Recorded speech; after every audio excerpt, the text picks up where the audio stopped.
Okay, let's turn to the Bible. పరిశుద్ధ గ్రంథంలోనికి వెళ్దాం.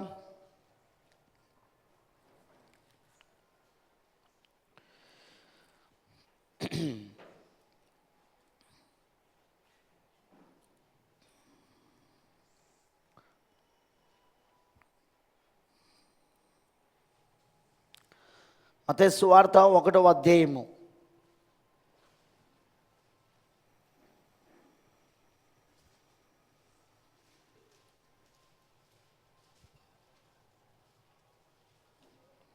పద్దెనిమిదవ వచనం. మత్తయి సువార్త 1వ అధ్యాయము 18వ వచనం. యేసుక్రీస్తు జనన విధం ఎట్లనగా, ఆయన తల్లి అయిన మరియా యోసేపునకు ప్రదానం చేయబడిన తర్వాత వారు ఏకము కాకమునుపు ఆమె పరిశుద్ధాత్మ వలన గర్భవతిగా ఉండెను.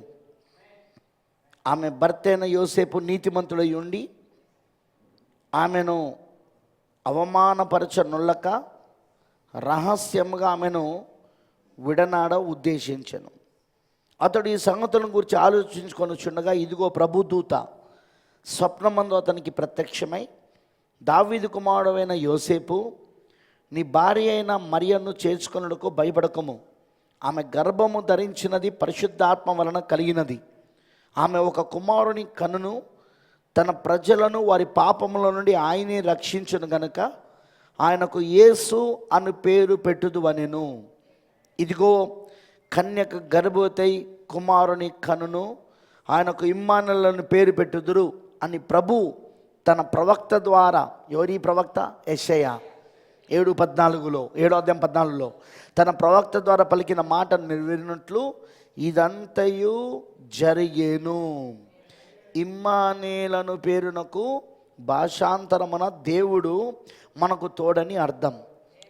యోసేపు నిద్ర మేలుకొని ప్రభుదూత తనకు ఆజ్ఞాపించిన ప్రకారము చేసి తన భార్యను చేర్చుకొని ఆమె కుమారుని కనువరకు ఆమెను ఎరగకుండెను. అతడు ఆ కుమారునికి యేసు అని పేరు పెట్టెను. చిన్న ప్రార్థన. ప్రభు అయిన దేవా, చదవబడిన నీ లేఖనంలో నుండి నువ్వు మరొక్కసారి మాతో మాట్లాడు ప్రభువా. నిజంగా కన్యక మరియ గర్భము ధరించి కుమారుని కన్నది అక్కడ. ఆ కుమారుడు ఎవరో కాదు, ఇమ్మానుయేలు అయి ఉన్నాడని, యేసై ఉన్నాడని మాకు కనబడుతున్నది ప్రభువా. ఇమ్మానుయేలు అంటే దేవుడు మనకు తోడుగా ఉన్నాడని, యేసు అంటే రక్షకుడని, దేవుడు ప్రభువా. యేసు అన్న పేరుకు అర్థం ఏంటిదంటే ఆయన తన ప్రజల యొక్క పాపముల నుండి రక్షించే రక్షకుడు అని అర్థం ప్రభువా. Thank you lord. నిజంగా నువ్వు పుట్టకు ఉండకపోతే మా పరిస్థితి ఏంది ప్రభువా? నీ మొదటి రాకడ జరిగి ఉండకపోతే మా పరిస్థితి ఏందయ్యా? నీ మొదటి రాకడ జరగడం వలననే ఈరోజు కృప ద్వారా మేము రక్షించబడుతున్నాము. ఈరోజు కృప ద్వారా మేము క్రొత్త జన్మ పొందుకుంటున్నాము. తిరిగి జన్మించబడడానికి మాకు కృప దొరికినదయ్యా. ఎందుకంటే పరలోక రాజ్యంలోనికి ప్రవేశించాలంటే క్రొత్త జన్మ పొందుకోవాల్సిందే. క్రొత్త జన్మ ద్వారా తప్ప ఇంకెవడునూ పరలోక రాజ్యంలోనికి ప్రవేశించలేరని నువ్వు చెప్పావు ప్రభువా. అవును, ఆ మొదటి రాకడలో నువ్వు మాకు క్రొత్త జన్మకు మార్గాన్ని ఏర్పాటు చేస్తున్నందుకు వందనాలు. ఈరోజు మేము ఆ క్రొత్త జన్మ పొందుకుంటున్నామంటే కారణము నిజంగా ప్రభువా ఆ మొదటి రాకడ మరియు రెండవ రాకడ. అది అర్థమయ్యే కృపను మా అందరికీ దయచేయమని నీకు పూర్తిగా మేము సమర్పించుకుంటూ యేసుక్రీస్తు నామములో ప్రార్థిస్తున్నాము. ఆమేన్. దయచేసి కూర్చోండి, ప్లీజ్ బేసి నౌ. క్రీస్తునందు ప్రేమైన దేవుని పిల్లలందరికీ మరొకసారి నేను ప్రభువైన యేసుక్రీస్తు నామంలో నాకు శుభములు మరి వందనాలు తెలియజేస్తున్నాను. ప్రభు మీ అందరినీ దీవించును గాక. ఆమేన్. హల్లెలూయా. మరి మరొకసారి ఆయన సన్నిధికి రావడం ఆనందంగా లేదా? మరి ముఖ్యంగా మనం గమనించాల్సింది ఏంటంటే దేవుని వాక్యం యొక్క లోతులోనికి వెళ్ళడానికి దేవుడు మనకు కృపనిచ్చాడు. ఓకే,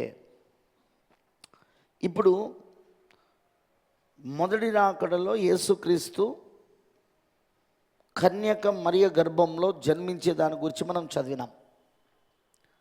బట్ దిస్ కమ్మింగ్, ఈ రాకడ, మొదటి రాకడ ఆది కాండములో నుండి ప్రకటించబడుతున్నది. మీరు ఆది కాండము 3వ అధ్యాయాన్ని చదివితే 15వ వచనాన్ని చదివితే స్త్రీ సంతానముగా ఆయన వస్తాను అని చెప్పే ప్రవచనం మనకు అక్కడ కనబడుతున్నది. మనమందరం స్త్రీ పురుషుల సంతానమై ఉన్నాం మనం. కానీ యేసుక్రీస్తు స్త్రీ సంతానమై ఉన్నాడు. పురుషులు సహాయం లేకుండా, అంతేనా? అంటే వితౌట్ సెక్స్, లైంగిక సంకల్పము జరగకుండా, ఆ లైంగిక సంపర్కం జరగకుండా ఆయన జన్మించబడ్డాడు. ఆయన ఎలా? అది కూడా వాక్యము ఆ కన్యక మరియ గర్భములో శరీరధారైనది. యోహాను సువార్త 1వ అధ్యాయం 1వ వచనంలో ఏముంది? ఆదియందు వాక్యము ఉండెను, వాక్యము దేవుని వద్దనును, వాక్యమే దేవుడై ఉండెను. 14వ వచనం ఏమంటుంది? ఆ వాక్యమే, ఆ దేవుడే, ఆదియందున్న ఆ దేవుడే, ఆ వాక్యమే శరీరధారి అయి కృపా సత్య సంపూర్ణుడిగా మన మధ్య నివసించాడు. మన మీటింగ్లలో నేను చెప్పాను, నిజంగా యేసుక్రీస్తుకు ఆయన ఈ భూమిపైకి తను వాక్యమే శరీరధారిగా రావడానికి ఒక స్త్రీ అవసరమా? అవసరం లేదు. హీ కెన్ కమ్, ఆయన రాగలడు. ఆదాము రాలేదా? ఆదామును ఎట్లా సూచించాడు ఆయన? పలకబడిన మాట. మరి యేసుక్రీస్తు కూడా ఆ మరియ గర్భంలో, కన్యక మరియ గర్భంలో ఎలా సూచించబడ్డాడు? పలకబడిన మాట ద్వారా. వాక్యమే శరీరమైంది అక్కడ. అర్థమైందా? Jesus don't need any women. వాస్తవంగా యేసుకు ఏ స్త్రీ అక్కర్లేదు. ఆయన ఈ భూమిపైకి రావాలనుకుంటే, ఆయన ఈ భూమిపైకి రావాలని అనుకుంటే ఏ స్త్రీ ఆయనకు అక్కర్లేదు. ఎందుకంటే ఆదామును సృజిస్తున్నప్పుడు ఆదాము ఏ స్త్రీ ద్వారా వచ్చాడు? ఇంకా పైగా ఆదాము స్త్రీ ద్వారా రాలేదు, స్త్రీయే ఆదాము ద్వారా వచ్చింది కాదా? ఆదాము స్త్రీ ద్వారా రాలేదు, కానీ స్త్రీయే ఆదాము ద్వారా వచ్చింది. ఎందుకంటే స్త్రీని కన్నది ఎవరు? ఆదాము కాదా? 2వ అధ్యాయం, ఆదికాండం 2వ అధ్యాయంలో స్త్రీని ఎక్కడి నుండి తీశాడు ఆయన? ఆదాము ప్రక్కడెముకలో నుండి తీయలేదా? అలా నా బైబిల్ చెప్పడం లేదా? నేను చెప్పేది అర్థమవుతున్నదా? సో మీరు గమనించండి, ఇప్పుడు యేసుక్రీస్తు కూడా ఈ భూమిపైకి కడపటి ఆదామైన ఆయన, కడపటి ఆదామని చెప్పబడుతుంది బైబిల్లో. ఎందుకు కడపటి ఆదాం అంటున్నాడు? ఈయన కూడా వాక్యం ద్వారా సూచించబడ్డాడు కాబట్టి. నాట్ బై సెక్స్, లైంగిక సంపర్కము ద్వారా ఆయన తయారు కాలేదు తల్లి గర్భంలా, ఆ స్త్రీ గర్భంలా. మరి ఎలా తయారయ్యాడు ఆయన? వాక్యము ద్వారా సృజించబడ్డాడు. వాక్యము ఆ రక్తపు బిందును కలగజేసింది. తెలుసుగా మీ అందరికీ? రక్తపు బిందు వింటున్నారా? మనం ప్రారంభమయ్యేది ఒక్క రక్తపు బిందుతో ప్రారంభమవుతాం. తల్లి గర్భంలా మనం మొదలయ్యేది ఒక్క రక్తపు బిందుతో మొదలవుతాం. మనం తల్లి గర్భములా ఒక్క కణముతో మొదలవుతాం, ఏక కణముతో. తెలుసా మీకు ఆ విషయం? ఆ ఒక్క కణము కూడా అక్కడ ఆ మరియ గర్భములో, ఆ కన్యక మరియ గర్భములో ఎలా వచ్చింది అంటే దేవుని యొక్క పలకబడిన మాట, వాక్యము ద్వారా అది సృజించబడింది. అందుకే ఆయన కడపడి ఆదాం అని పిలువబడ్డాడు. ప్రైజ్ ది లార్డ్, హల్లెలూయా. నేను చెప్పేది అర్థమవుతున్నదా? మరి ఆయనకు స్త్రీ అవసరమా? అక్కర్లేదు.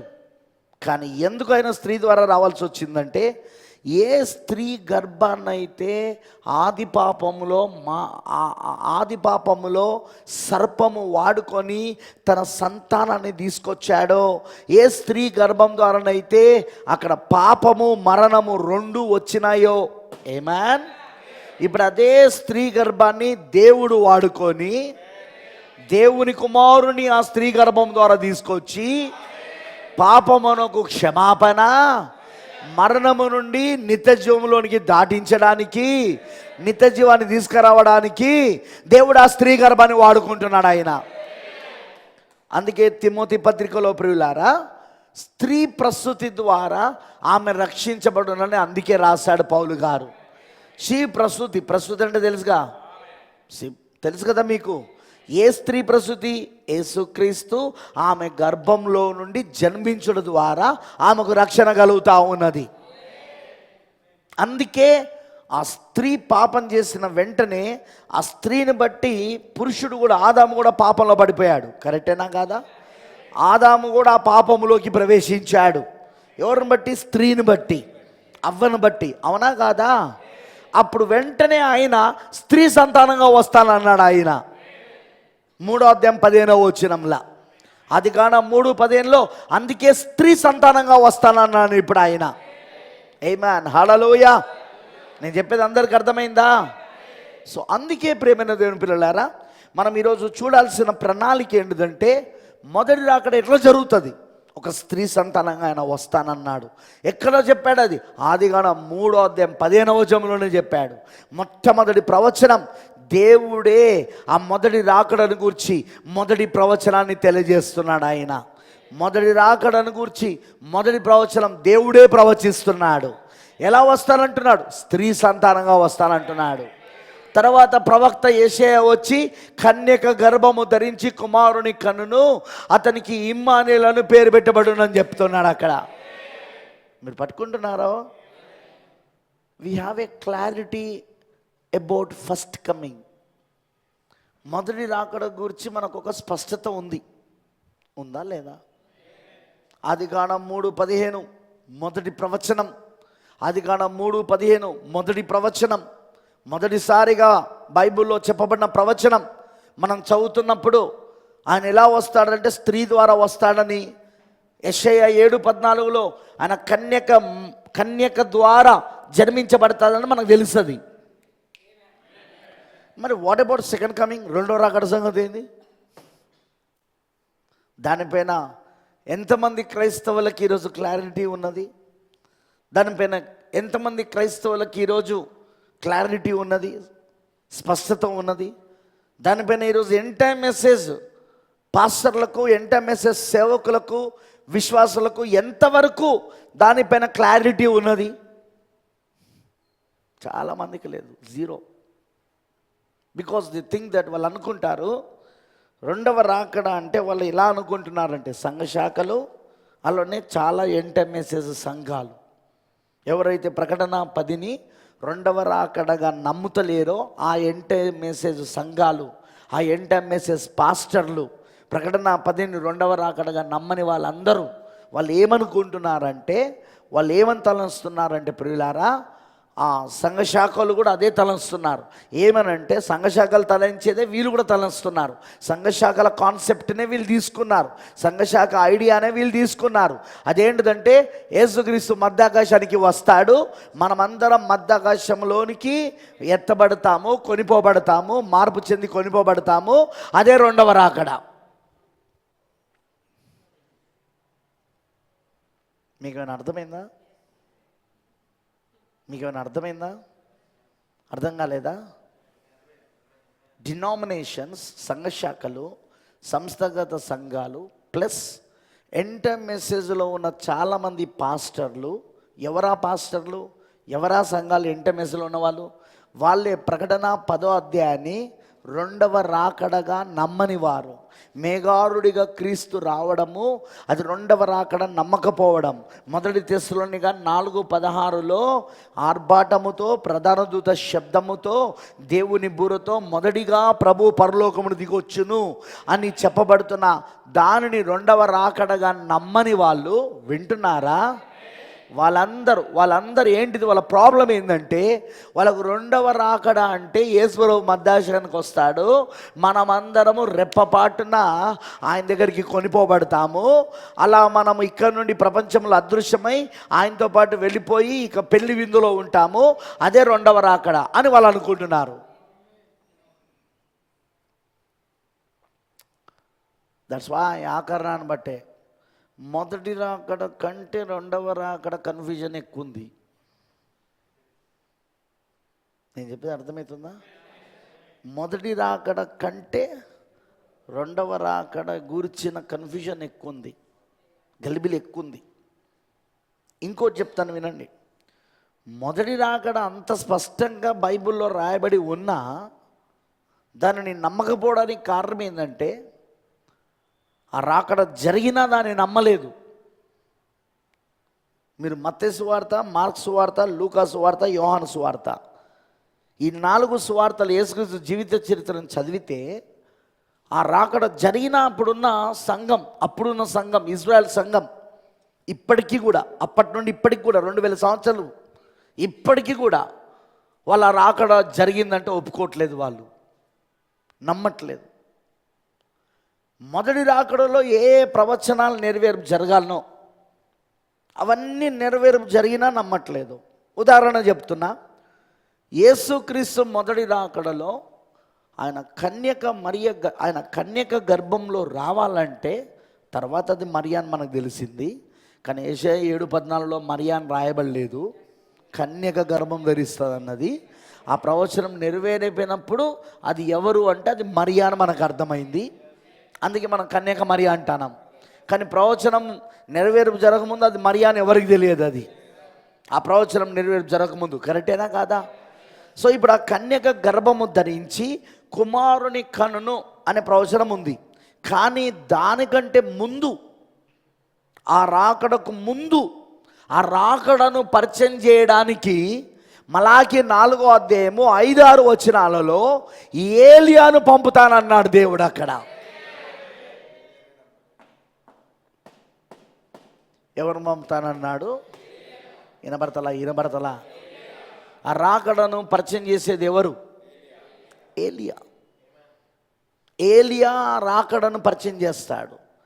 ఏలియా రంగంపై ఉండగా అదిగో క్రీస్తు వస్తాడు మొదటి రాకళ్ళ. యేసు అని తర్వాత తెలిసింది, కానీ క్రీస్తు అని వాళ్ళకి తెలుసు ఆల్రెడీ. ఎందుకంటే పాత నిబంధనలో ఆయన క్రీస్తుగా పిలువబడ్డాడు, కొత్త నిబంధనలో ఆయన పుట్టిన తర్వాత యేసు అని పేరు పెట్టబడ్డది. అందుకే ఆయన పుట్టుడే క్రీస్తుగా పుట్టాడు, పేరు యేసుగా పెట్టారు. అందుకే యేసే క్రీస్తు అయి ఉన్నాడు. ఎందుకంటే క్రీస్తు అంటే యెహోవా, క్రీస్తు అంటే ప్రభువు అయి ఉన్నాడు. పాత నిబంధనలో యెహోవా, పాత నిబంధనలో యేసు. పాత నిబంధనలో నీకు యేసు అనే పేరు కనబడదు, కానీ క్రీస్తు అనే పేరు కనబడుతుంది. క్రీస్తు ఎవరంటే యెహోవా, క్రీస్తు ఎవరంటే దేవుడు, క్రీస్తు ఎవరంటే అభిషక్తుడు. బైబిల్లో ఉంది క్రీస్తు. పాత నిబంధనల క్రీస్తు వస్తాడు. ఆ క్రీస్తు వచ్చినప్పుడు ఆయనకు యేసు అని పేరు పెడతాడని పాత నిబంధనలో లేదు. నీకు అర్థమైందా? కానీ కొత్త నిబంధనలో నిజంగా క్రీస్తు పుట్టినప్పుడు ఆయన పుట్టుడే ప్రభువు అయిన క్రీస్తుగా పుట్టాడు ఆయన. తర్వాత ఆయనకు యేసు అని పేరు పెట్టబడింది. అందుకే పెంతెకోస్తు పండుగ రోజున పేతురు పరిశుద్ధాత్మతో నింపబడ్డాక అపోస్తల కార్యములు 2వ అధ్యాయంలో ఆయన ప్రసంగం చేస్తుంటాడు, మీరు సిలువేసిన ఈ యేసే దేవుడు ఆయనను ప్రభువుగాను క్రీస్తుగా నియమించాడు. లూకాసు వార్తలో ఏముంటుందంటే ఆయన పుట్టుడే ప్రభువు అయిన క్రీస్తుగా పుట్టాడు ఆయన. తర్వాత ఆయన మానవ పేరు యేసు అనే పేరు ఆయనకి ఇవ్వబడింది. శరీరానికి యేసు అనే పేరు ఇవ్వబడింది. ఎందుకు యేసు అనే పేరు? ఆయన తన ప్రజలను వారి పాపముల నుండి రక్షించేవాడు కాబట్టి. యేసు అంటే రక్షకుడు అని అర్థము. ఆయన తన ప్రజలను తన పాపము నుండి రక్షించే రక్షకుడు కాబట్టే ఆయనకి యేసు అనే పేరు పెట్టమన్నాడు గాబ్రియేలు దూత. కానీ ఆయన పుట్టుడు ఎలా పుట్టాడు? ఆయన ప్రభువు అయిన క్రీస్తుగా పుట్టాడు ఆయన. చెప్పండి నాకు. ప్రభు అయిన క్రీస్తు ఎవరు? యెహోవా. పాత నిబంధనలో ఉన్న యెహోవా దేవుడు, ఆయన్నే ఇప్పుడు శరీరధారిగా జన్మించబడ్డాడు. ప్రైజ్ ది లార్డ్, హల్లెలూయా. కానీ ఆ రాకడను పరిచయం చేయాలంటే ఆ ప్రభు అయిన క్రీస్తు ఇక్కడ శరీరంలో జన్మించబడినప్పుడు ఆయన ఎవరో దాన్ని పరిచయం చేయాలంటే కేవలం ఒకరే పరిచయం చేయగలరు, అతనే ఏలియా. అలాన మలాకి 4వ అధ్యాయము 5-6 వచనాలలో రాయబడి ఉన్నది. ఆయన రాకడ ముందు ఏలియా వస్తాడని ఉందా? వినబడతలేదు నాకు. ఆయన రాకడ ముందు ఏలియా వస్తాడని మలాకి 4వ అధ్యాయం 5-6 వచనాలలో ఉన్నదా? ఆ ఏలియా వచ్చి ఏం చేస్తాడట? తండ్రుల హృదయాలను పిల్లల దడు దిప్పుతాడు. అందుకేనా బాప్తిజమం ఇచ్చి యోహాను జన్మిస్తున్నప్పుడు, ఇంకా జన్మించలే, ఇంకా గర్భంలో కూడా రాలేదు, ఇంకా ఎలిజబెత్ తన తల్లి ఎలిజబెత్ గర్భంలోని కూడా రాలేదు. కానీ ఆయన ఆ ఎలిజబెత్ గర్భంలోనికి రాబోతున్న సంగతి ఆ ఎలిజబెత్ గర్భంలోనికి బాప్తిస్మం ఇచ్చి యోహాను ఏలియా రాబోతున్న సంగతి దాన్ని ప్రకటించడానికి అదిగో పరలోకము నుండి గాబ్రియల్ దూత అతని తండ్రి అయిన జకరియా దగ్గరకు వచ్చాడు. అక్కడ లూకాసు వార్త 1వ అధ్యాయములా మీరు ఇంటికి వెళ్ళినాక 9వ వచనం నుండి చదవండి. అక్కడ జకరియా దగ్గరకు వచ్చి బాప్తిస్మం ఇచ్చి యోహాను యొక్క పుట్టుక గురించి చెబుతూ అతను ఏలియా ఆత్మయు శక్తి గలవాడై ఉండి అతను తండ్రుల హృదయములను పిల్లలతో తిప్పుతాడని చెప్పాడా లేదా? ఇక్కడ ప్రాబ్లం ఏమైందో తెలుసా? మొదటి రాకడలో బాప్తిస్మం ఇచ్చి యోహానును వాళ్ళు ఏలియాగా నమ్మలేదు. ఎవరు? అప్పుడున్న సంఘ శాఖలు, అప్పుడున్న సంస్థాగత సంఘాలు, శాస్త్రులు, పరిసయ్యులు, సద్దుకేయులు, హేరోదీయులు, ఈ యాజకులు, ప్రధాన యాజకులు మరియు ఇజ్రాయెల్ ప్రజలు, సామాన్య జనాంగం నమ్మల. అందుకే ఇదిగో లోక పాపలను మోసుకుపోయే దేవుని గొర్రెపిల్ల అని అన్నప్పుడు అది వాళ్ళు నమ్మకపోవడానికి కారణం, ఆ యేసు యొక్క రాకడను వాళ్ళు నమ్మకపోవడానికి కారణం, ఆ మొదటి రాకడను నమ్మకపోవడానికి కారణం అసలు ఈయనని ఏలియాగా నమ్ముతలేరు. ఎందుకంటే మొదటి రాకడను పరిచయం చేసేదే ఏలియా. మీకు తెలుసా, ఈరోజు విలియం బ్రెన్హామ్ని కూడా 2వ రాకడ ముందు ఏలియా రావాలని అదే మలాకి 4వ అధ్యాయము, అదే మలాకి గ్రంథం 4వ అధ్యాయం 5-6 వచనాలలో ఉన్నది. ఏలియా వచ్చి ఏం చేస్తాడు? పిల్లల హృదయాలను తండ్రుల తట్టు తిప్పుతాడు ఆయన 2వ రాకడ ముందు. ఈ ఏలియా వస్తాడని యేసు కూడా చెప్పాడా? మొదటి రాకడలో ఈ ఏలియా వస్తాడని చెప్పాడా లేదా? ముందొచ్చే ఏలియా ఎవరో చెప్పాడు, మొదటి రాకడ ముందొచ్చే ఏలియా ఎవరో చెప్పాడు. అది ఎవరంటే బాప్తిస్మం ఇచ్చే యోహాను అని చెప్పాడు ఆయన. తర్వాత మరలా మీకు అంగీకరించడానికి మనసుంటే రాబో ఏలియా ఇతడే అని మళ్ళీ ఆ ఏలియా వస్తాడని చెప్తా ఉన్నాడు. అదే ఇప్పుడు 2వ రాకడ ముందు, ప్రతి రాకడ ముందు ఏలియా వస్తా ఉన్నాడు. మొదటి రాకడ ముందు ఏలియా బాప్తిస్మం ఇచ్చే యోహాను, 2వ రాకడ ముందు ఏలియా విలియం మ్యారియన్ బ్రెన్హామ్. అలానే 3వ రాకడ ముందు యూదుల దగ్గర 3వ రాకడ జరగబోతా ఉన్నది. ప్రకటన 19 జరగబోతా ఉన్నది. ఆ రాకడలో కూడా ఏలియా వస్తాడా? ప్రకటన 11వ అధ్యాయంలో 2 సాక్షులు ఉన్నారా? 2 ప్రవక్తలు ఉన్నారా? అక్కడ ఆ 2 సాక్షులు చేసే అద్భుతాలను బట్టి వాళ్ళిద్దరు ఎవరో మనకు తెలిసిపోతున్నది. ఎందుకంటే ఏ చెట్టు అయినా దాని ఫలం వలన తెలియదును, ఏ మనుషుడైనా తను చేసిన క్రియల వలన తెలుస్తుంది. ఆ 2 సాక్షులలో ఒక సాక్షి, ఒక ప్రవక్త నీళ్లను రక్తంగా మారుస్తాడు. అలానే భూమిని నానా రకములైన తెగుళ్ళ చేత బాధ పెడతాడు. ఇది ఎవరు చేశారు చరిత్రలో? మొదటి నిర్గమంలో ఎవరు చేశారు దీన్ని? మోషే చేశాడు. అవునంటారా? అందులో 2వ సాక్షి, 2వ ప్రవక్త ఉన్నది, మీరు చదువుకోండి, చాలాసార్లు చదివించిన నేను. ప్రకటన 11వ అధ్యాయంలో 2వ సాక్షి, 2వ ప్రవక్త ఆయన ఏం చేస్తాడట? ఆయన వర్షము పడకుండా ఆకాశమును మూసివేస్తాడు, ఆకాశము నుండి అగ్నిని దింపుతాడు. ఉంది అక్కడ ఆకాశము నుండి అగ్నిని దింపడము, 3.5 సంవత్సరాలు వర్షం పడకుండా ఆకాశాన్ని మూసేయడము. ఇది ఎవరు చేశారు? పాత నిబంధనలా ఏలియా. వింటున్నారా? అది ఏలియా యొక్క పరిచర్య.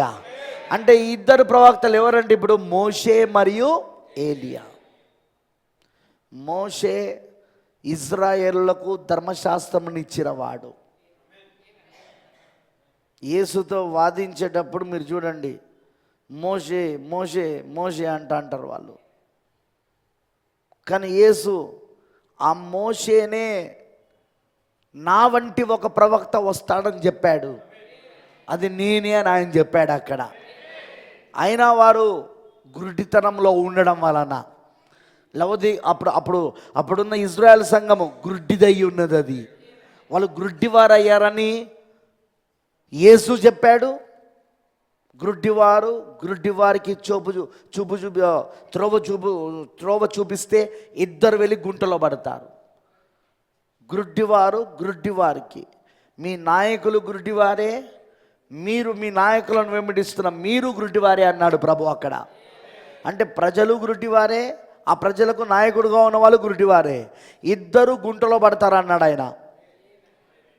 సో అప్పుడు సంఘం ఏంటి? గురుడి సంఘం. అందుకే ఏసీలు అన్నాడు, ఓ గురుడి శాస్త్రులారా, ఓ గురుడి పరిసెల్లారా అన్నాడా లేదా? ఓ గురుడి పరిసెల్లారా, ఓ గురుడి శాస్త్రులారా. ఆయన వారిని ఏమని పిలుస్తున్నాడు? గురుడి వాళ్ళని పిలుస్తున్నాడు ఆయన. అదేవిధంగా ఆ గురుడితనం గురించి తర్వాత పౌలు గారు వచ్చి రోమియా రాసిన పత్రికలో వాళ్ళు ఎందుకు గురుడిదానం చేయబడ్డారో ఆ మర్మాన్ని రాస్తా ఉన్నాడు. ఇజ్రాయెల్ సంఘం ఎందుకు మొదటి రాకడం చూడకుండా వాళ్ళు గురుడితనం చేయబడ్డారంటే అన్యజనులైన మనకు అవకాశం రావడానికి. నిజంగా వాళ్ళు కనుక యేసును అంగీకరించి ఉండుంటే మిలీనియం స్టార్ట్ అయ్యేది. నిజం, 1000 ఏళ్ల పరిపాలన మొదలయ్యేది.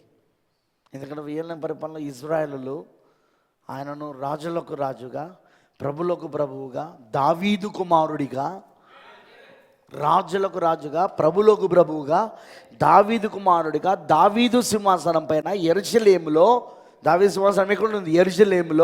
యెరూషలేములో ఉండి ఆయన పరిపాలన చేయబోతా ఉన్నాడు. కానీ వాళ్ళు అంగీకరించలేదు. వాళ్ళు త్రోసివేశారు. దానికి కారణం గురుడితనం. ఎవరు చేశారు ఆ గురుడితనం? స్వయంగా దేవుడే ఆ గురుడితనాన్ని అనుమతించాడు ఆయన. వాళ్ళు గురుడి వాళ్ళు అవునట్లుగా ఆయన అనుమతించాడు ఆయన. ఎందుకు దేవుడు తన సొంత పిల్లలకు గురుడితనము వచ్చినట్లుగా అనుమతించాడంటే అన్య జనులలో ఆయన నామము కొరకు ఒక జనాంగాన్ని ఆయన ఏర్పరచుకున్నాడు ఆయన. వింటున్నారా? అన్య జనులలో ఆయన నామము కొరకు ఒక జనాంగాన్ని ఏర్పరచుకున్నాడు ఆయన. ఆ జనాంగం ఎవరు? మనమే. 7 సంఘకాలాలలో వచ్చిన వధువు, అన్ని జనులలో నుండి తీయబడిన వధువు. హల్లెలూయా. ఎఫెసీ, స్ముర్నా, పెర్గమా, థియోతైరా, సార్దిస్, ఫిలదెల్ఫియా మరియు లవోదీకియా 7 సంఘకాలలో తీయబడిన వధువు. వింటున్నారా? ఆయన నామము నిమిత్తము ఆమేన్ ప్రత్యేకించుకున్న జనాంగం వీళ్ళు. ఎప్పుడు? జగత్తు పునాది వేయబడక మునిపే, లోక పునాదులు వేయబడక మునిపే ప్రేమ చేత క్రీస్తులో ఏర్పరచబడ్డారని పౌలు ఎఫెసీయులకు రాసిన పత్రిక 1వ అధ్యాయం 4 నుండి 6 వచనాల్లో చెప్తున్నాడా లేదా? మరి మనం ప్రవేశించాలంటే వారికి గురుడితనం కలిగి వారి మెస్సయ్యను వారు త్రోసివేయాలి, నిరాకరించాలి. మీకు అర్థమైన ప్లాన్? అందుకే వాళ్ళు గురుడితనము కలగజేయబడి వారు త్రోసేశారు. త్రోసేయడం వలన అన్యజనులైన మనకు సువార్త మన వైపు తిరిగి, వాళ్ళు త్రోసేసినందుకు సువార్త మన వైపు తిరిగి మనకు అవకాశం ఇవ్వబడింది. ఇందులో కూడా మళ్ళీ అందరు అన్యజనులు కాదు, అన్యజనులు నా నామము నిమిత్తం ఏర్పరచుకున్న జనాంగం అన్నాడు ఆయన. అదిగో ఆయన నామం నిమిత్తం ఏర్పరచబడిన జనాంగము దానిని అంగీకరిస్తా ఉన్నారు ఈరోజు. ఓ లవదిక సంఘకాలంలో ఈరోజు నువ్వు కూడా ఆయన నామము నిమిత్తం ఏర్పరచబడిన జనాంగమై ఉన్నావు. నువ్వు ఏర్పాట్లో ఉన్నావు. నువ్వు అందుకే అంగీకరిస్తాను. నువ్వు ఈ రోజున మొదటి రాకడ సువార్తను అంగీకరిస్తానవు, 2వ రాకడ సువార్తను అంగీకరిస్తా ఉన్నావు. గమనించండి, వాళ్ళు మొదటి రాకడను నమ్మకపోవడానికి కారణం వారి గుడితనం. వారి ముందు ఏలియా కనబడుతున్నాడు. ఆయనే బాప్తిసం ఇచ్చి యోహాను, ఆయన పరిచయం కూడా చేస్తున్నాడు. వాళ్ళకి తెలుసు ఏలియా వచ్చినప్పుడు క్రీస్తును మెస్సయ్యను పరిచయం చేస్తాడని. ఎందుకంటే మెస్సయ్య ఎవరో ఎవరికి తెలియదు, క్రీస్తు ఎవరో ఎవరికి తెలియదు, కానీ ఏలియాకు తెలుస్తుంది. ఎందుకంటే ఏలియాకు ఒక సూచన ఇవ్వబడుతుంది. ఏలియాకు సూచన ఇవ్వబడిందా? చదవలేదా మీరు యోహాను సువార్తలా? యోహాను సువార్త వెళ్ళి చదవండి. అక్కడ ఏలియా బాప్తిస్మం ఇచ్చి యోహానుకి ఈయనే లోక పాపాలను మోసుకుపోయే దేవుని గొర్రెపిల్ల అని ఎలా తెలిసిందంటే, అరణ్యములో ఉన్నప్పుడు తెలుసు కదా, ఈయన తల్లి గర్భంలో ఉండగానే పరిశుద్ధాత్మతో నింపబడ్డాడు. మరియా ఎలిజబెత్ స్టోరీ తెలుసు కదా. ఎలిజబెత్ 6 నెలల గర్భవతిగా ఉన్నది. ఎవరు? యోహాను లోపడి ఉన్నాడు, కానీ మృతి చెంది ఉన్నాడు, కదులుతలేడు.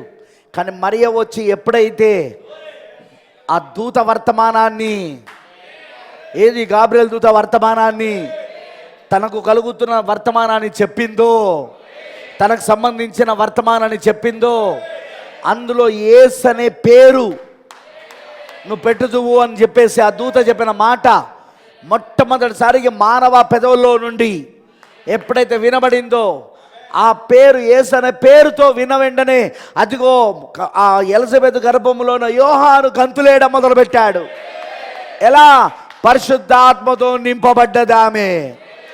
బైబిల్ అంటుంది ఆమె పరిశుద్ధాత్మతో నింపబడ్డదట ఎలిజబెతు. ఆ పరిశుద్ధాత్మ ఇప్పుడు ఆమెలోనికి వెళ్ళి మృతుడుగా ఉన్న యోహానును సజీవంగా చేసింది.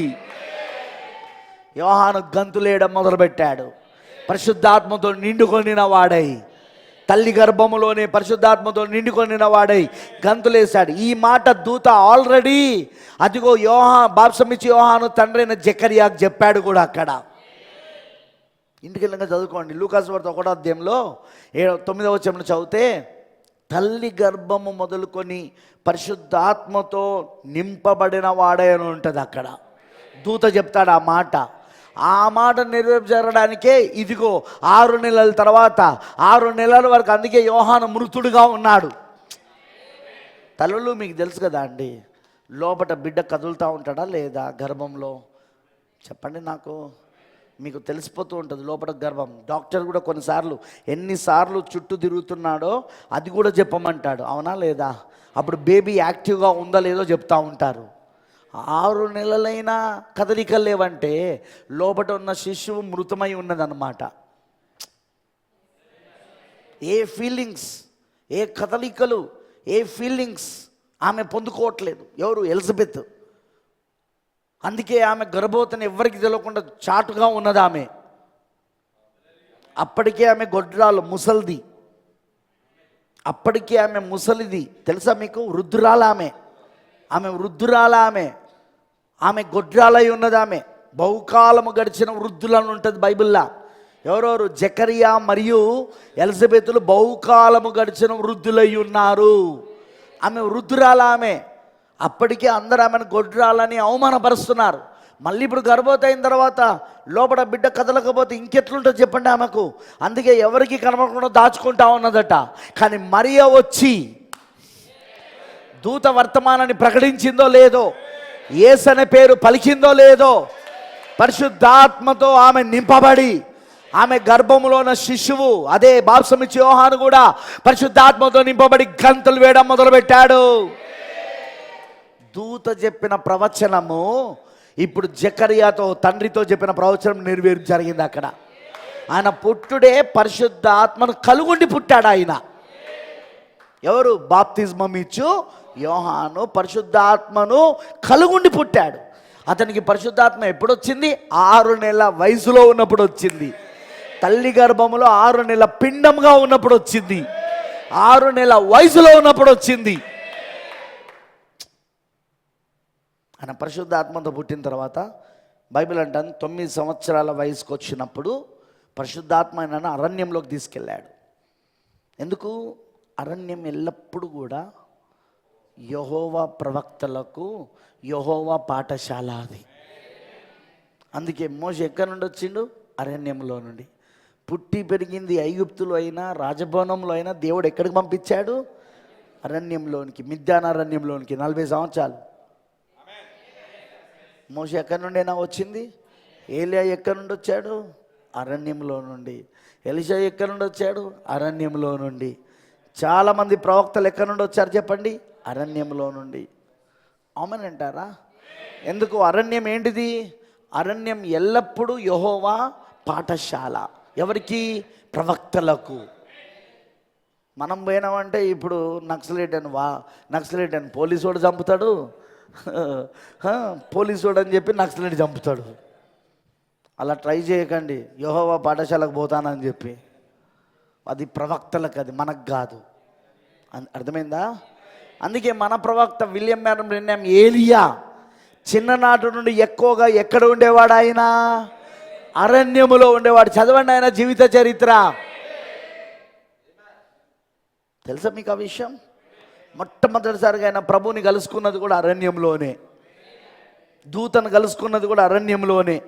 అరణ్యములో 1800 సంవత్సరాలలో 18వ శతాబ్దంలో కట్టబడిన, అదే 19వ శతాబ్దంలో 19 సంవత్సరాల శతాబ్దంలో కట్టబడిన గ్రీన్స్ అనే వ్యక్తి ఒక మిల్లులో ప్రార్థన చేస్తుండగా, ఆ పాత మిల్లు మూయబడింది. ఆ మిల్లు ఎందుకంటే అది కరెంటు లేనప్పుడు ఉన్న మిల్లు అనమాట. కరెంటు అనేది ఇంకా కనుగొనప్పుడు ఉన్న మిల్లు అనమాట. అది అందుకే అరణ్యంలో సెలయేరు పైనుండి కింద నీళ్లు పడుతుంటే ఆ పెద్ద వీల్, ఆ పెద్ద చక్రం ఉంటుంది అనమాట.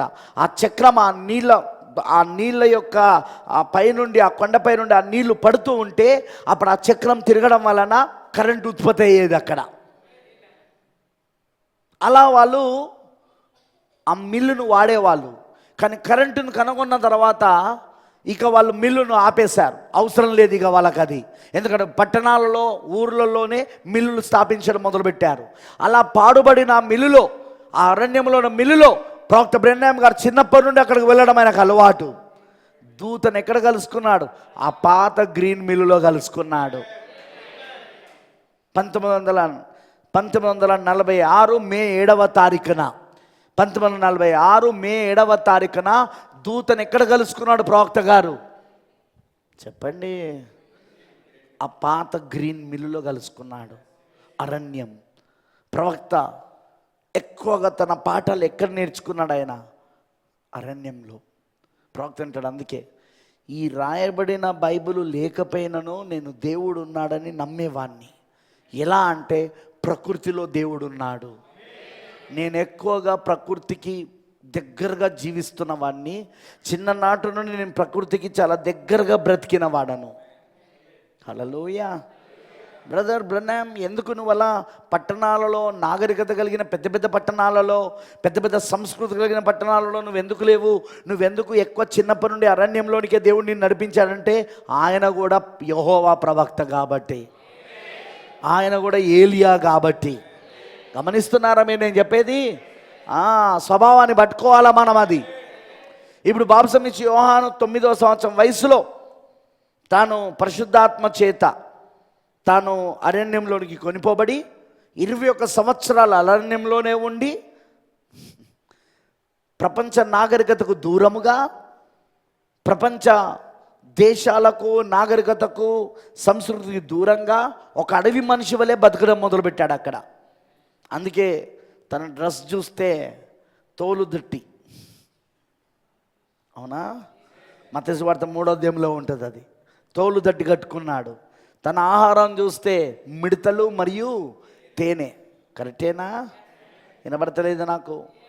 తన ప్రసంగం యొక్క భాష చూస్తే గొడ్డెలు అంటాడు, నరుకుతానంటాడు, పాములు అంటాడు. అంతా అడవి భాష. ట్రైనింగ్ అలా ఇవ్వబడింది అక్కడ. హల్లెలూయా. ఆయన అక్కడున్నప్పుడు ఏం పొందుకున్నాడు? ఆయనకు అక్కడున్నప్పుడు ఇప్పుడు సమయం వచ్చింది. అప్పుడు యోహాను వయసు 30 సంవత్సరాలు. ఇప్పుడు సమయం వచ్చింది, నువ్వు వెళ్ళి యోర్దాను నది దగ్గర బాప్తిస్మం ఇయ్యి, మారు మనసు కోసం బాప్తిస్మం ఇయ్యి. అయితే నీకు బాప్తిస్మం ఇస్తున్న సమయంలో పరిశుద్ధాత్మ పౌరం వలె ఏ వ్యక్తి పైకి అయితే దిగి వస్తుందో అతనే ఈ లోక పాపాలను మోసుకపోయే దేవుని గొర్రెపిల్ల. సూచన ఇచ్చాడు యోహానికి. అందుకే మనం పాట పాడతాం, మనం పౌరపు రెక్కల పైన హిమమంతా తెల్లగా ఉన్న పౌర రెక్కల. నోవాహుకు కూడా దేవుడు సూచన ఇచ్చాడా లేదా? బాప్తిసం ఇచ్చి యోహాను కూడా సూచన ఇచ్చాడా? ఆమేన్. ఆ సూచన ఎవరిపైన కనబడింది? యేసు పైన కనబడింది. ఆయన బాప్తిస్మం తీసుకొని నీళ్ళ నుండి బయటికి వచ్చుడుతోటే అది ఆకాశం తెరవబడి పరిశుద్ధాత్మ పౌరం వల్ల ఆయన పైకి వచ్చినప్పుడు అప్పుడు యోహాను దాన్ని చూసి, ఇంకోటి తెలుసా, అది అక్కడ ఒడ్డున ఉన్న ఎవ్వరికి కనబడలేదు ఆ సూచన. అది యోహానుకు మాత్రమే ఇవ్వబడిన సూచన. బాప్తిస్మం ఇచ్చి యోహాను ఏలియాకు మాత్రమే ఇవ్వబడిన సూచన. ఏలియా మాత్రమే చూశాడు పౌరం దిగొచ్చుట, పరిశుద్ధాత్మ పౌరపు ఆకారంలో దిగొచ్చుట. అప్పుడు వెంటనే అన్నాడు, ఇదిగో లోక పాపాలు మోసుకపోయే దేవుని గొర్రెపిల్ల. కానీ ఈయన చెప్పేది నమ్మాలంటే ముందు ఈయన నమ్మాలే కదా. ఎవరైనా? ఏలియా. మలాకి 4వ అధ్యాయం ప్రకారం 5-6 వచనాల ప్రకారం ఈయన మొదటి రాకడ ముందు పంపబడిన ఏలియా. మలాకి 3:1 ప్రకారం ఆ నిబంధన దూతగా క్రీస్తు వచ్చే ముందుగా పంపబడిన దూత ఈయన, మార్గమును సరళం చేయడానికి. ఉందా బైబిల్లో ఇవన్నీ? యెషయా 40 ముందుగా పంపబడిన, 40 ముందుగా పంపబడిన దూత మార్గాన్ని సరళం చేయడానికి. ఇవన్నీ ప్రవచనాలు ఆయనవి, అవన్నీ ఇలా జరుగుతున్నాయి. కానీ ఈయన నమ్మతలేరు వాళ్ళు. కాబట్టి ఈయన పరిచయం చేసిన క్రీస్తుని ఎట్లా నమ్ముతారు? నమ్మలా.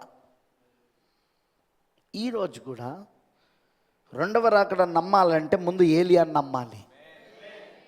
ఎవరు నమ్మాలి? రెండవ రాకడ ముందును నమ్మాలంటే ఈ రోజున ఏలియాను నమ్మాలి. ఏలియా ఎవరంటే విలియం మ్యారియన్ బ్రెన్హామ్. అప్పుడు ఈయన ఇదిగో పెళ్లి కుమారుడు, అతని ఎదురుగునకు రండి అని మత్తయి సువార్త 20 మధ్యరాత్రి వినబడిన కేక. ఆ పెళ్లి కుమారుని స్నేహితుడు యోహాన్ ఏమని చెప్పుకున్నాడు? నేను పెళ్లి కుమారుని స్నేహితునై ఉన్నానన్నాడు. విలియం బ్రెన్హామ్ ఏమని చెప్పుకున్నాడు? నేను పెళ్లి కుమారుని స్నేహితునై ఉన్నాను అన్నాడు. ఇప్పుడు ఈయన పరిచయం చేసిన పెళ్లి కుమారుణ్ణి నమ్మాలి అంటే, ఆ రెండవ రాకడ నమ్మాలి అంటే ముందు ఈయనని ఏలియాగా నమ్మాలి. ప్రవచనం స్పష్టంగా ఉంది.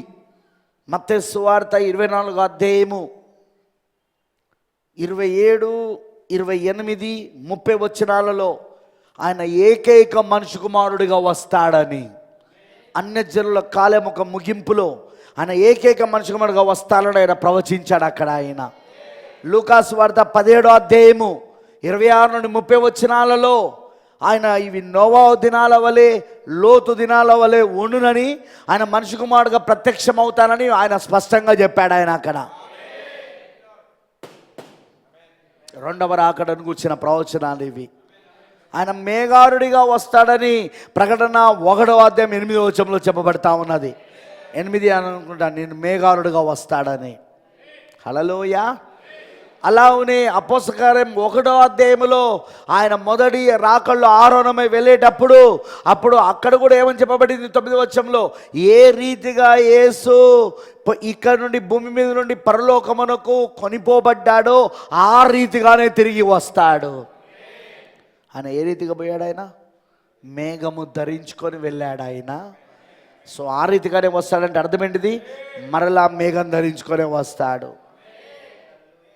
ఆమేన్. ఆయన మేఘారుడిగా వస్తున్నాడు. ఆమేన్. ఎలా వస్తున్నాడు ఆయన? మేఘారుడిగా. ప్రకటన 10:1 ఆయన మేఘము ధరించుకొని బలిష్ఠుడైన వేరొక దూతగా పరలోకమును దిగి వస్తా ఉన్నాడు ఆయన. ఇవన్నీ రెండవ రాకడ యొక్క ప్రవచనాలు. అర్థమైందని అన్నది. నెక్స్ట్ ఇంకొక మాట చెప్తాను. ఏలియా రంగం పైన ఉన్నప్పుడే రాకడ జరగాలి. మొదటి రాకడ ఎక్కడ జరిగింది? ఏలియా బాప్తిసం యోహాను రంగంపై ఉండగానే ఆయన రాకడ జరిగి ఆయనను పరిచయం చేయాలి ఆయనను. అలానే ఇప్పుడు రెండవ రాకడ కూడా ఎలా జరగాలి?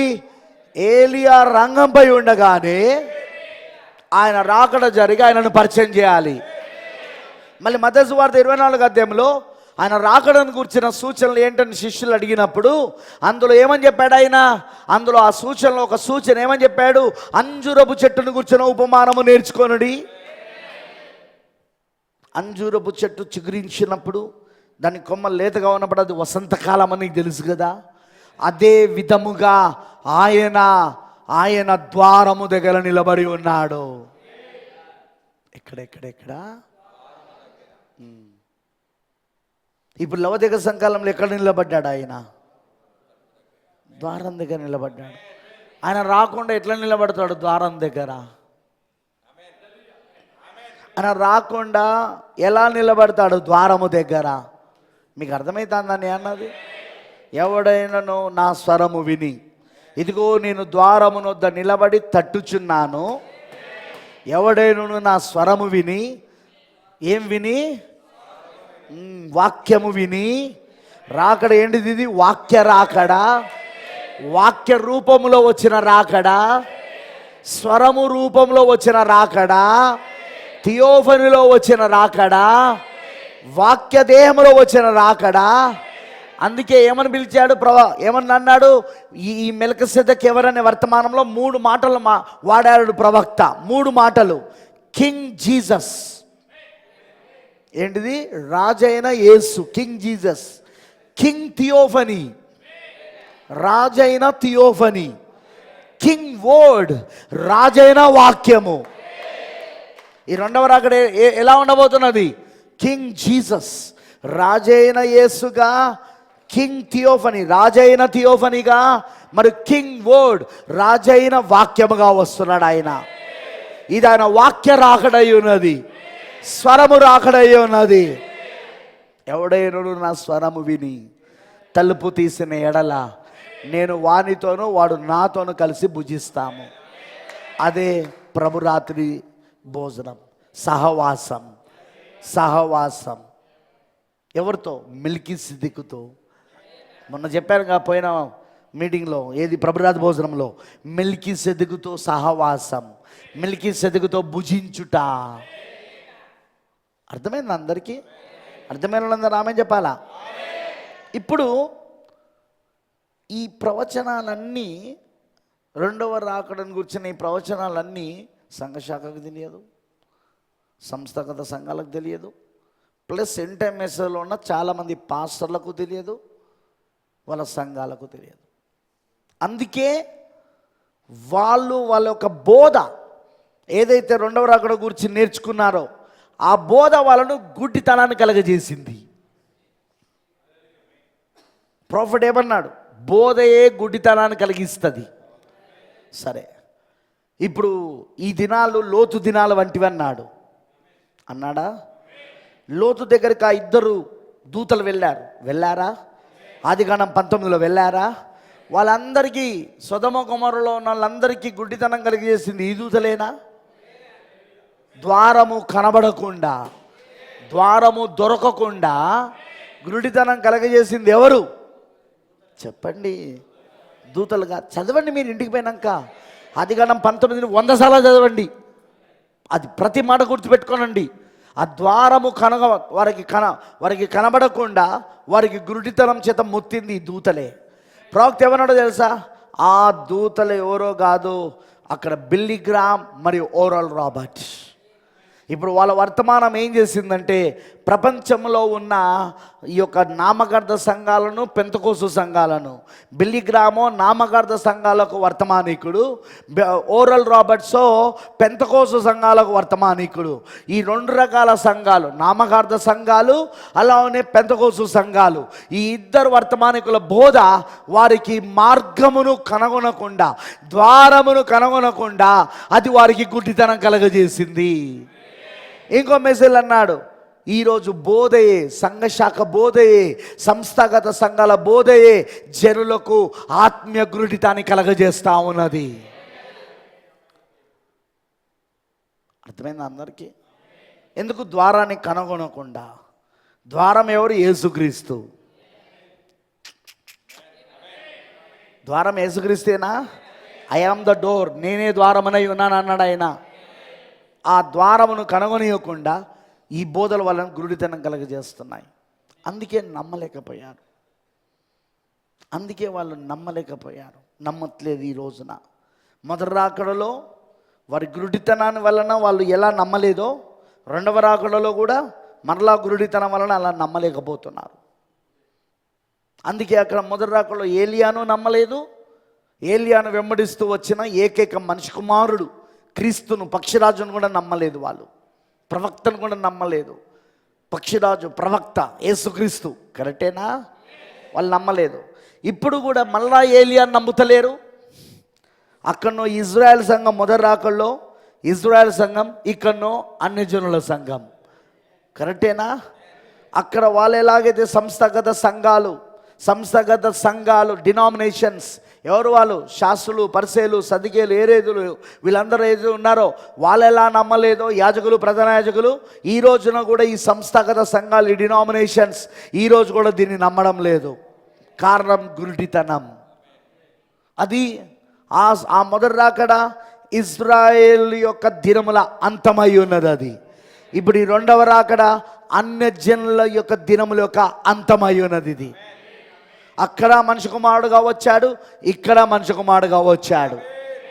అక్కడ ఆ మనిషి కుమారుని పరిచయం చేయడానికి ఏలియా వచ్చాడు తూర్పు వైపున, ఇక్కడ పడమర వైపున, పడమరలో జరుగుతున్న రాకడను పరిచయం చేయడానికి పడమర వైపున ఏలియా వచ్చాడు. ఇక్కడ ఆయన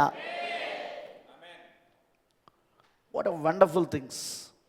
ఈ రోజున మొదటి రాకడను వారు ఇలా నమ్మలేదో, రెండవ రాకడను కూడా అలానే ఈరోజు నమ్మరు వీళ్ళు. వింటున్నారా? నేను చెప్పేది అర్థమవుతున్నదా? సో మనం ఇప్పుడు రెండవ రాకడలో ఉన్నాం. మనం ఇప్పుడు రెండవ రాకడ ప్రారంభమైంది. ఆర్భాట వర్తమానంతో మొదలైంది. అది నెక్స్ట్ ఏం జరగబోతున్నది? ప్రధాన దూత శబ్దం. ఇదే వర్తమానం, ప్రవక్త తీసుకొచ్చిన ఇదే వర్తమానం ఆర్భాట వర్తమానం. ఇప్పుడు ఆ ప్రవక్త తీసుకొచ్చిన ఇదే వర్తమానంలో ప్రధాన దూత శబ్దం ఉన్నది. కానీ దీన్ని ఎవరు పలుకుతారంటే వధువు పలుకుతుంది. ఇదే వర్తమానాన్ని ఇప్పుడు వధువు పలుకుతుంది. ప్రవక్త పలికినప్పుడు అది ఆర్భాటం. అది ఇప్పుడు వధువు పలికినప్పుడు ప్రధాన దూత శబ్దం. ఏంటి ప్రధాన దూత శబ్దం? మృతుల పునర్ధానం. 7 సంఘకాలలో నిద్రించిన వధువు లేపబడబోతున్నది. తర్వాత దేవుని బూర. ఆ మృతులు లేపబడ్డాక, ఆ 7 సంఘకాలలో నిద్రించిన వధువు లేపబడ్డాక సజీవంగా ఉన్న మనం కూడా మార్పు చెంది దేవుని బూరలో, బూర దేని సూచిస్తున్నది? విందుకు పిలుస్తా ఉన్నది. రెండు ఉంటాయి, ఒకటి విందు, ఇంకొకటి యుద్ధం. కానీ ఈ బూర యుద్ధానికి కాదు, విందుకు పిలుస్తా ఉన్నది. మధ్యాకాశంలో జరగబోయే ఆ వివాహ విందుకు మనల్ని పిలుస్తా ఉన్నది. వివాహ రాత్రి విందుకి ఆ బూర. ఆమనంటారా? అందుకే రెండవ రాకడ ప్రారంభమైందా? ఆల్రెడీ ప్రారంభమైంది. ఇప్పుడు మనం ప్రకటిస్తున్నది మొదటి రాకడను మరియు రెండవ రాకడను, రెండింటిని ప్రకటిస్తున్నాం. అటు మొదటి రాకడను ప్రకటిస్తున్నాము, రెండవ రాకడను. ఇంకొక చిన్న పాయింట్ చెప్పి ముగిస్తా, ఎందుకంటే ఇప్పటికే టైం అయిపోయింది. అదేంటిదో తెలుసా? మొదటి రాకడ దేనికోసమైతే జరిగినదో, ఏ లక్ష్యం నెరవేర్పు చెయ్యాలని మొదటి రాకడలో క్రీస్తు వచ్చాడో, ఇప్పుడు రెండవ రాకడలో ఆ లక్ష్యాన్ని ఆయన పొందుకుంటున్నాడు. ఆయన మొదటి రాకడలో వచ్చాయన రక్తం ఎందుకు కార్చింది చెప్పండి? ఒక వధువు కోసం, ఒక పెళ్లి కుమార్తె కోసం. జగతు పునాది వేయబడ మునిపే, లోక పునాదులు వేయబడక మునిపే ఆయన మనస్సులో ఏర్పరచబడిన వారు, ఎన్నుకోబడిన వారు, అన్యజనుల్లో ఆయన నామము నిమిత్తము వేర్పరచబడిన వారు, వారి కోసమైన రక్తం కార్చాడు మొదటి రాకల్లా. ఈ 7 సంఘకాలలో, ఆమేన్, ఈ 2000 సంవత్సరాలలో ఇప్పుడు దాన్ని పొందుకుంటూ రెండవ రాకడ ఎందుకు జరిగిందంటే వాళ్ళని కొనిపోవడానికి. మొదటి రాకడ ఏ లక్ష్యం కోసం జరిగిందో ఆ లక్ష్యం యొక్క నెరవేర్పు రెండో రాకడలో జరుగుతున్నది. ఇప్పుడు మనం ఎక్కడున్నామంటే ఆ లక్ష్యం యొక్క నెరవేర్పు జరుగుతుంది. ఎలాగంటే ఆయన ఎవరి కోసమైతే రక్తం కార్చాడో వాళ్ళందరూ ఆయన మనసులో ఉన్నారు. సిలువలో మొదటి రాకడలో రక్తం కార్చిన వాళ్ళందరూ ఆయన మనసులో ఉన్నారు. ఆ మనసులో ఉన్న గ్రంథము తీసుకొని రాబడింది. ఆ మనసులో ఉన్న ఆలోచనలు తీసుకొని రాబడ్డాయి. ఆయన కుడి చేతిలో ఇప్పుడు గ్రంథం ఉన్నది. ఇప్పుడు అది ప్రకటన 10వ అధ్యాయంలో ఆయన కుడి చేతిలో ఒక గ్రంథం ఉన్నది. గ్రంథం అంటే ఏదో పుస్తకాన్ని పట్టుకొని రాలేదు, ఆయన ప్రింటింగ్ చేసి ఆయన ఆలోచనలు పట్టుకొని వచ్చాడు. ఆ ఆలోచన వాళ్ళు ఏర్పరచబడి ఉన్నారు. వాళ్ళు ఆ ఏర్పరచబడిన వాళ్ళ కోసమే మొదటి రాకడలో రక్తం కార్చాడు ఆయన. గ్లోరీ! ఇప్పుడు వాళ్ళు ఎవరో బయలుపరచడానికి, ఆయన ఆలోచనలో, ఆయన తలంపులో ఏర్పరచబడిన వాళ్ళు ఎవరో బయలుపరచడానికి ఇప్పుడు ఆయన వచ్చాడు గ్రంథాన్ని పట్టుకొని. గ్రంథం అంటే అదేదో భౌతిక పుస్తకం కాదు, అది ఆయన ఆలోచనలు. అవి ఆయన మనస్సులోని వెనక భాగములో దాగున్న 3 మడతల రహస్యం. 7వ ముద్ర 3 మడతల రహస్యం తీసుకొచ్చి ఏం చేస్తున్నాడు? నిజంగా ఆయన ఆలోచనలో ఏర్పరచబడిన వాళ్ళ హృదయాలలో ఆయన ఆ ఆలోచనలు తెరుస్తూ ఉన్నాడు. ఆయన ఆలోచనలను కుమరిస్తూ ఉన్నాడు. ఆయన దాని ద్వారా వాళ్ళు, ఓ అది మేమేనా, అని వాళ్ళు పూర్తి గ్రహింపులోనికి, పరిపూర్ణమైన గ్రహింపులోనికి వచ్చి ఇప్పుడు ఎత్తబడబోతున్నారు వాళ్ళు. ఇదంతా ఎక్కడ జరగాలి బ్రదర్? రెండవ రాకల్లో జరగాలి. ఎడమ అనే వర్తమానంలో చెప్పాడు ఇదంతా. 7 ముద్రలలో 2వ పుస్తకం ఎడమ. రెండవ రాకడ జరగలేదు అన్నట్టు వాళ్ళందరూ నాకు ఎడమ అనే మెసేజ్ చెప్తే వినాలని ఉందయ్యా. నిజం. 7 సంఘకాలములకు 7 ముద్రలకు మధ్యనున్న ఎడమ అనే వర్తమానాన్ని ఎవరెవరైతే ప్రకటన 10వ అధ్యాయం 1వ వచనం అది రెండవ రాకడని చెప్తున్నారు, రెండవ రాకడ కాదని చెప్తున్నారో వాళ్ళందరూ, వాళ్ళకి నేను సవాల్ వేస్తున్నాను. నేను ఈరోజు వాళ్ళకి ఈ రాత్రి నేను సవాల్ వేస్తున్నాను. ఎడమ అనే వర్తమానం బోధించి చూపించు నాకు. ఎందుకంటే వాళ్ళకి అసలు ప్రణాళిక అర్థం కావట్లే. గ్రంథం ఎందుకు తీసుకొచ్చాడు? ఆ గ్రంథము జగదు పునాది వేయబడంపై ఎలా దేవుని మనసులో ఉండే ఆలోచనలు, ఆ గ్రంథాన్ని ముందు ఆదాంకి ఇచ్చాడు. ఆదాము దాన్ని పోగొట్టుకుంటే మరలా తిరిగి అది దాన్ని అసలు యజమాని దేవుని దగ్గరికి వెళ్ళింది. ఇప్పుడు ఆ గ్రంథంలో ఉన్న వాళ్ళకు విమోచన కావాలి కాబట్టి అదిగో ఆయన్నే విమోచకుడుగా గుర్రపిల్లగా వచ్చి రక్తాన్ని చిందించి విమోచన చేశాడు. విమోచన మాత్రమే చేయలేదు, వాళ్ళ కోసం 2000 సంవత్సరాల నుండి మధ్యవర్తిత్వం చేశాడు. విమోచనలో 3 భాగాలు ఉంటాయి. ఒకటి వెల చెల్లించుట, రక్తమును చిందించుట, వెల చెల్లించుట. రెండవది ఎవరి కోసమైతే వెల చెల్లించాడో వాళ్ళ కోసం మధ్యవర్తిత్వం చేయడం, వకీలు మధ్యవర్తిత్వం చేయడం. మూడవది మ్యాన్, వాళ్ళెవరో వాళ్ళకు బయలుపరచబడి వాళ్ళ కేసు కొట్టివేయబడిందని వాళ్ళకి తెలియజేసి వాళ్ళకు విడుదల చేసి తీసుకెళ్ళిపోవట. ఇప్పుడు ఏం జరుగుతా ఉన్నది? నీ కేసు కొట్టేయబడింది.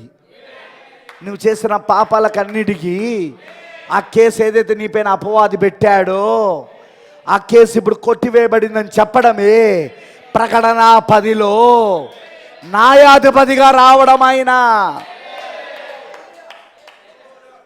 న్యాయాధిపతిగా తీర్పరిగా ఎందుకు వచ్చాడు? ఈ వధువు కేసు కొట్టివేయబడింది. ఎలా? ఆల్రెడీ ఈమె కోసం ఆయన రక్తం కార్చాడు, మధ్యవర్తిత్వం చేశాడు, అంటే వకీల్ పని కూడా చేసేశాడు ఆయన. ఇక ఈమెకు ఏ కేసు లేదు ఈమె పైన. ఈమె నిర్దోషమైన, నిష్కలంకమైన, మచ్చ, డాగు, ముడత, కలంక మట్టి ఏది లేని ఒక సంఘమై ఉన్నది ఈమె.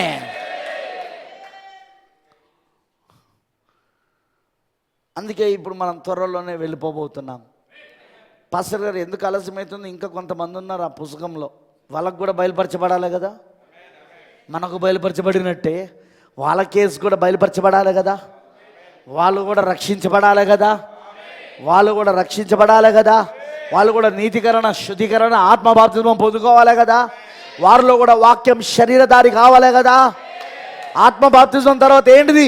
వాక్యము రక్త మాంసములు అవుట. వాళ్ళకు కూడా జరగాలనా లేదా? వినబడతలేదు నాకు. ఆ గ్రంథంలో ఎవరెవరి పేర్లున్నా వాళ్ళందరూ జరగాలి. అందుకే ప్రాఫెట్ అంటాడు, ఆ గ్రంథంలో ఉన్న చివరి వ్యక్తి పిలువబడిన వెంటనే, ఆ చివరి గొర్రె మందలోనికి వచ్చిన వెంటనే మనం ఇక్కడ నుండి వెళ్ళిపోతాం. మనం అర్థమైందా అని చెప్పింది. ఈరోజు సువార్త ఏంటో తెలుసా? సంపూర్ణ సువార్త. ఏంటా సంపూర్ణ సువార్త? మొదటి రాకడ మొదలుకొని రెండవ రాకడ వరకు. ఎక్కడి నుండి ఎక్కడికి చెప్పండి? మొదటి రాకడ ప్రారంభమై రెండవ రాకడ వరకు. ఇప్పుడు రెండవ రాకడ జరిగినది. రెండవ రాకడ 1963లో జరిగినది. ఆ రెండవ రాకడ ప్రారంభమైనది. అక్కడ రెండవ రాకడ మొదలైనది. రెండవ రాకడ అక్కడ అయినది. అక్కడ ఆ రెండవ రాకడ జరిగింది. అక్కడున్న మనం ఇప్పుడు ఇదే సంపూర్ణ సువార్త. అర్థమైంది అందరికీ? అర్థం కాకపోతే దేవుడు మీకు కృప చూపును గాక. Let's pray. ప్రార్థించుకుందాం.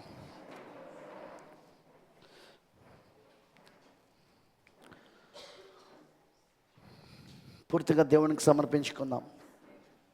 ఓ వండర్ఫుల్. మొదటి రాకడ వాక్యము శరీరమైనది, ఏకైక మనిషి కుమారుడిగా కన్యక మరియ గర్భంలో ఏకైక మనిషి కుమారుడిగా వచ్చాడు.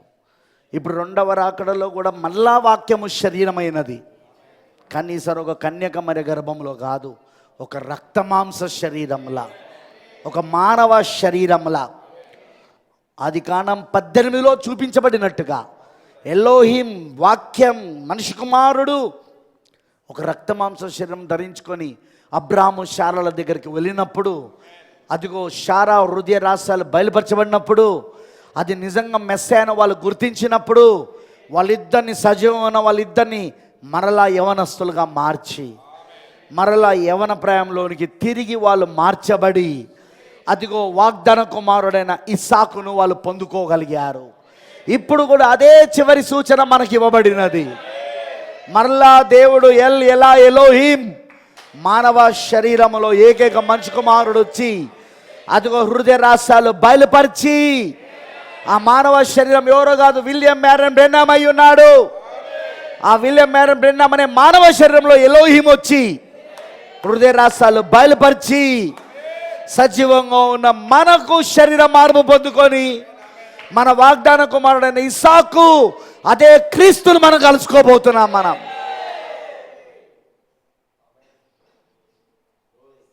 సోదరి సోదరుడా, ఇవన్నీ నీకు అర్థం కావాలి.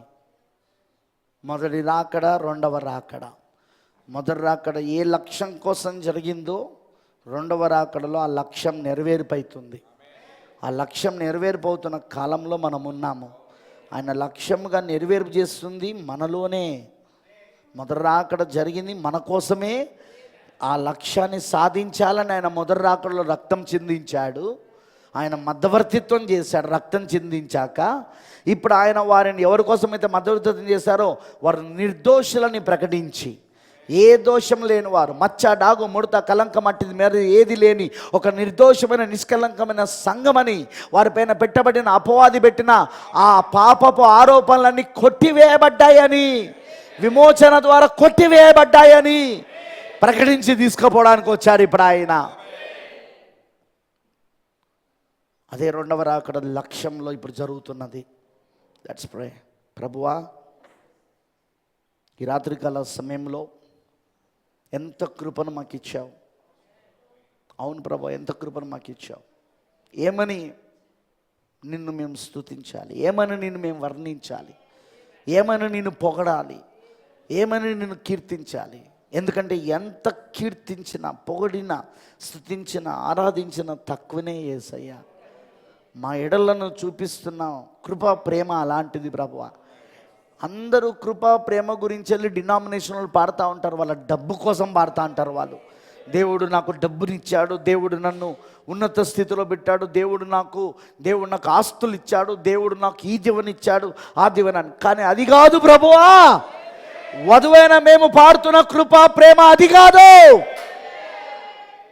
ఈ ప్రణాళిక, ఈ సంకల్పము, ఈ 7వ ముద్ర, ఈ 3 మడతల మర్మము, జగదు పునాది వేయబడక మునిపే, లోక పునాదులు వేయబడక మునిపే, నువ్వు ఒంటరిగా ఉన్నప్పుడు సృష్టిలో రవ్వంతా ఏది నువ్వు సృజించక మునుపు నువ్వు మాత్రమే ఒంటరిగా వశించుచు అమరత్వం గలవాడై ఉన్నప్పుడు నీ మనస్సులోని వెనక భాగములో దాగున్న ఈ విమోచన పథకము, ఈ విమోచన ప్రణాళిక ఈరోజు మా హృదయాలలో అది తెరవబడి నెరవేర్పవుతూ ఉంటే, నీ ప్రేమను గురించి మేము ఏమని స్తుతించాలయ్యా, నీ కృపను గురించి మేము ఏమని స్తుతించాలయ్యా.